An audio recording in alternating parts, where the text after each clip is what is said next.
Hello, Happy New Year, and welcome to the Story of Flavor with Zach at the Gloucester Main Library. This month, we're going to keep it close to home with a recipe from nearby Wakefield, Virginia. This recipe is also one that is easy for kids and parents to make together. Before we get into recipes, let's look at some cookbooks we have at the library here. The first one is going to be Old-Fashioned Christmas Favorites. This one's great because it has everything you may need from a starter dish to a dessert, including everything in between. It's got a bunch of cozy recipes for the winter months, and it's got some great decoration recommendations as well. My personal favorite, since this was published in 1997, is the fact that putting your face on Christmas paper. I mean, why not? Feed your ego. Put you, your loved ones, somebody else's face on your Christmas paper, and wrap everyone's gifts with it. Our other book and where today's recipes come from is Diners, Drive-Ins, and Dives by Guy Fieri with Ann Volkwine. I've personally eaten at several of the restaurants from this show across the country and have not been disappointed at even one. One shout out for my two highlighted recipes from this book is the smoked barbecue mac and cheese on page 124. Both of today's highest recommendations come from pages 106 to 113 and also are local to Virginia here. The first is Chunky Monkey Pancakes, inspired by Dot's Back Inn, found in Richmond, Virginia, just over an hour away from the library here. Dot's was founded in 1990 and was formerly known as Tom Tom's.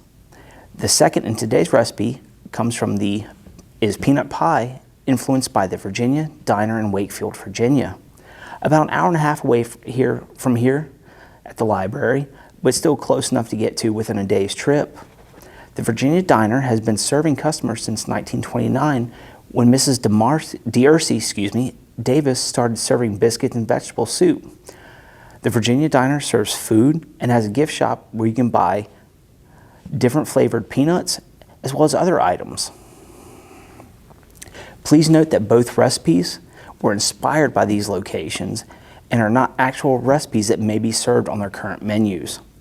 Also, disclaimer, this may be a bit of a longer episode due to the number of interesting facts we have about this wonderful legume, the peanut, which is in this bowl here, and also people associated with it. But first, before we get into those things, let's make something to eat while we listen to me ramble. Here's today's recipe. And remember, if you mess up making it, that's okay. Everything's fixable. This recipe is for a 9-inch pie. Here we have a deep dish, so we're going to double the recipe today. Normally it would be 1 9-inch non-deep dish pie crust, 8 ounces or 1 cup salted Virginia peanuts. We're using Planters. Also, those with nut allergies, please be careful. These peanuts contain nuts. Important safety tip here on the jar, in case you were unaware. Normally it would be 3 large eggs. We've got 6 here. 1 cup of sugar. We've got 2. A half a cup all-purpose flour, right here, and 1 1/3 cups corn syrup. Also a tablespoon of unsalted butter. This recipe, I'm actually using unsalted butter. Most of the time I don't mind, but because of the peanuts, I'm definitely using unsalted this time. Our 9-inch pie crust, and then we got some whipped cream sitting in the refrigerator for when we're done, because why not use whipped cream? Before we get into it, you're gonna preheat your oven to 350 degrees. Interesting fact number 1, Guy Fieri was originally Guy Fieri. He changed his name to the original spelling of Fieri from Ferry in memory of his paternal grandfather, Giuseppe Fieri, an Italian immigrant who had his name anglicized upon arriving in the United States. Once we get into the recipe here, we're going to crush our peanuts. You'll see right here, they've already been crushed. Next, crush the peanuts with a rolling pin, mallet, whatever you might want to use. Just go smashy on it. We'll cut this part of the show because it might be violent for younger viewers and too loud for you to hear me talk. So we've already smashed our peanuts here. And as we get into our recipe, another interesting fact is peanuts, despite their name, are not nuts. Peanuts are legumes. Like soybeans or lentils, the peanut part we eat is known as a pulse, and the shell is the legume. Another example of this are peas. The pea pod is the legume, and the pea inside is the pulse. Now we've got our eggs here, which we're going to lightly beat like we're making scrambled eggs.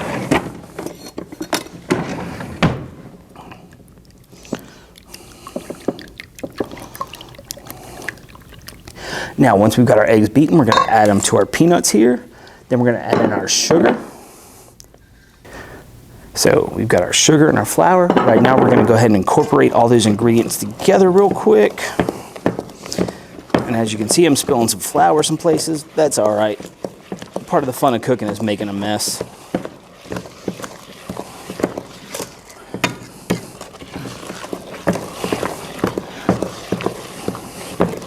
Now we've got those fairly well incorporated.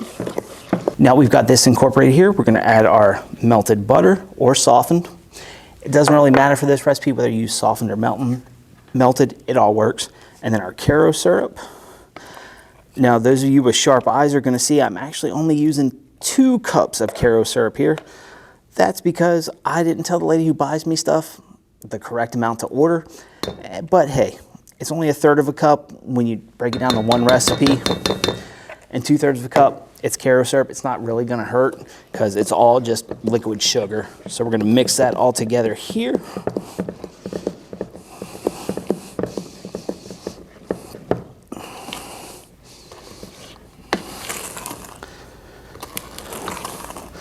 Now this is gonna be much different from a traditional like pecan pie you might see. This would almost be like a blonde pecan pie because of the peanuts and also the golden color. You would use a darkened Caro syrup for pecan pie, where this one is using light Caro syrup. With everything incorporated, we're gonna go ahead and pour this into our crust. Oops. So 1.5 recipes is a little over what we need for a deep dish, but hey, that's all right. Nobody's gonna complain about getting a little bit extra here. What we're gonna do is we're gonna stick this in the oven at 350 for about 45 to 90 minutes. I'm gonna go ahead and throw that in and I'll be right back with y'all. So now that that's in the oven, interesting fact number 3, peanut butter was not invented by George Washington Carver, but we'll cover him a little later. There is evidence to support the Incas were the first to grind peanuts into peanut butter. Dr. Kellogg of cereal fame also invented a version.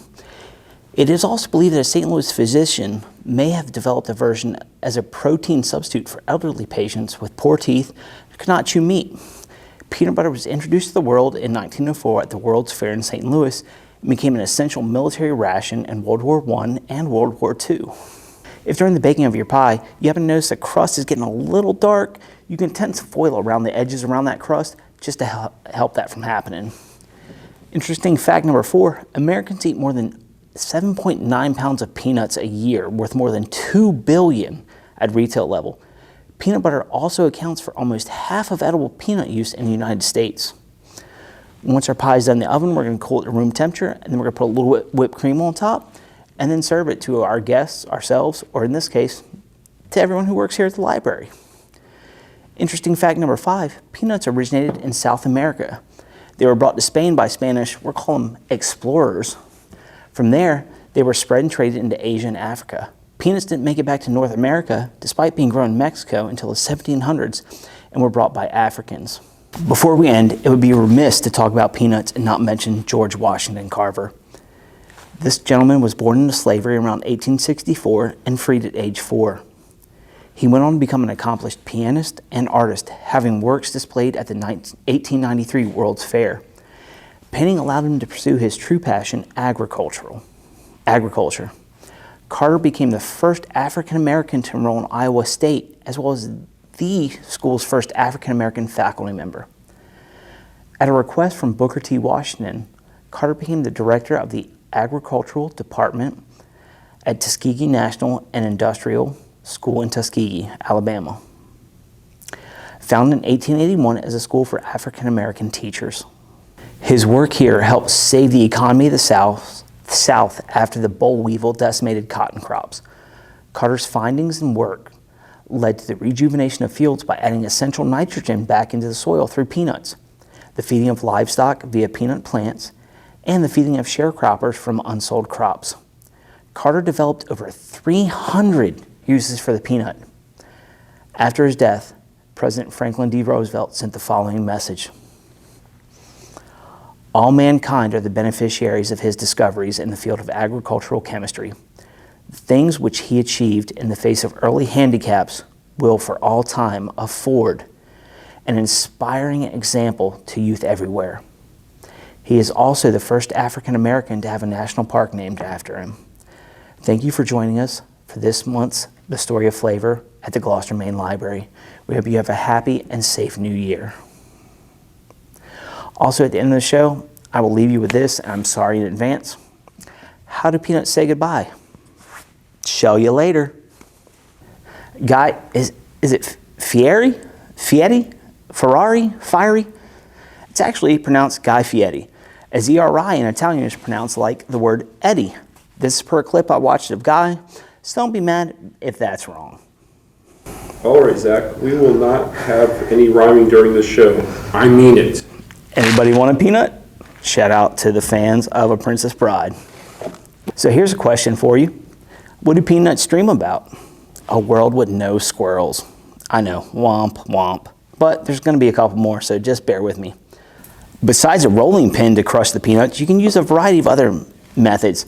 A meat mallet, hammer, frying pan even, or my personal favorite, the baseball bat. Harley Quinn approved, FYI. Thanks for joining us for the Story of Flavor with Zach Fieri. Now let's take you to Flavortown because it's time for the Gloucester Library Triple Ds. Dewey Decimals, Dictionaries, and Desserts. Wait, that's 4. Hold on, give me a second, let me try that again. Thanks for joining us for the Story of Flavor with Zach Fieri. Now let's take you to Flavortown because it's time for the Gloucester Library Triple D. Due dates, dictionaries, and desserts. Close enough. A few other fun facts since there are so many about this wonderful legume. Mr. Peanut was created in Smithfield, Virginia by Antonio Tony Gentile in 1916 as part of a contest held by Planters Peanuts and Chocolate Company. Tony went on to become a doctor graduating from UVA. Their first peanut car/peanut mobile was in 1935. It has since evolved into the Nutmobile. The latest 2025 evolution is celebrating 90 years and has updates like a peanut door handle. I mean, not that great, but the others are. Neon selfie station and 360-degree exterior camera. It takes about 540 peanuts to make 1 12-ounce jar of peanut butter. There are 4 distinct varieties of peanuts. The first one we're going to talk about is the runner, and that accounts for about 80% of the peanuts grown in the U.S. They are also the choice for making peanut butter. The Spanish, known for their red skin, are typically used in candy confections and are most of the organic peanuts grown in the U.S. The third variety, the Valencia, which are known to have 3 or more kernels per shell, are commonly used in all natural peanut butter. And saving the best for last, the Virginia variety, grown right here in Virginia. Considered the gourmet peanut type due to being the largest variety and their premium flavor. These are the ones found in most sports stadiums when you order a bag of peanuts. Again, I told you there was going to be some more bad jokes, so here we go. Why was the peanut always picked last? Because he was a little shellfish. Womp, womp. Thanks again for joining us today at the Story of Flavor. Have a great day.